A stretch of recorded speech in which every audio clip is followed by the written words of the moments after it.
உற்பத்தி ஆகுதுன்னா அந்த பாட்டில் ஒரு இடத்துல உற்பத்தி ஆகும், அதற்கு போடக்கூடிய மூடி ஒரு இடத்துல உற்பத்தி ஆகும், அது சுத்தக்கூடிய அந்த லேபிள் ஒரு இடத்துல உற்பத்தி ஆகும். அப்போ அதை பேக் பண்ணுறக்கூடிய இண்டஸ்ட்ரி ஒரு பக்கம் இருக்கும். அப்போ அதுக்கு தயார் பண்ணக்கூடிய அட்டை பெட்டிகள் தயாரிக்கக்கூடிய ஒரு இண்டஸ்ட்ரி இருக்கும்.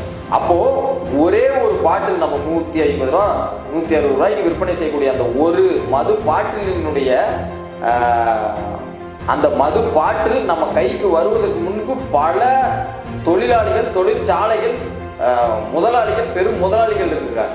மது மற்றும் போதை ஒழிப்பு மாநாடு அவசியமானது, தேவையானது, இந்த நாட்டிற்கு மிக முக்கியமானது. அது தமிழ்நாடு மட்டுமல்ல, இந்தியா முழுக்க, நம் தேசம் முழுக்க பரவி கிடக்கிற, புரையோடி கிடக்கிற சாதி எப்படியோ அதுபோல இந்த மது போதை ஒழிப்பு, மதம் எப்படியோ அதுபோல இந்த மது மற்றும் அதன் அடிமைத்தனங்களை நீக்க வேண்டிய, களைய வேண்டிய தேவை நமக்கு இருக்கிறது. அதற்கான சமூக பங்கு நமக்கு தேவை இருக்குது. சமூக விழிப்புணர்வு ஏற்படுத்த வேண்டிய தேவை எல்லோருக்கும் இருக்குது.